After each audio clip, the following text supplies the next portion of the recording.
I want to do another holiday makeup look, but I cannot stop thinking about this like brown, pinky, sparkly eye, and so I figured let's do it today. Eyeshadow base, we're going to start with this liquid eyeshadow by Stila in the color Sheer Sand, and I'm just going to put that in my eyes. I'm just going to take a fluffy brush and I'm just going to blend it out all over my lid. These eye paints are so easy to use and they blend out so seamlessly, so I'm actually going to go in with a little bit of a darker shade. This one's in the color Sheer Malachite, and I'm just going to put that right on the end. I'm just going to start by focusing it on the outer corner, and then once that's blended, I'm just going to run the rest across just my lid. To add the tiniest bit of pink, I'm going in with Sheer Terracotta. I'm just going to put that like right in the middle of my lid. I'm just going to take what's ever left on my brush and just kind of run it under my eyes. The sparkle, I am obsessed with this all over glimmer. This one's in the color Silver Lake. I'm going to focus that like right on the lid. Like, look at this. This is so stunning.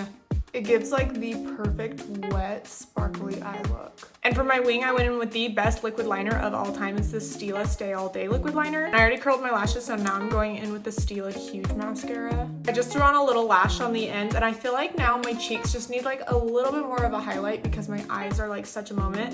So I'm gonna go in with Stila's Heaven Hue highlighter in the shade Kitten and just dust it on the high points of my cheek and right on my nose. Kind of obsessed with how this look came together. What do you guys think? You need to let me know if you try it.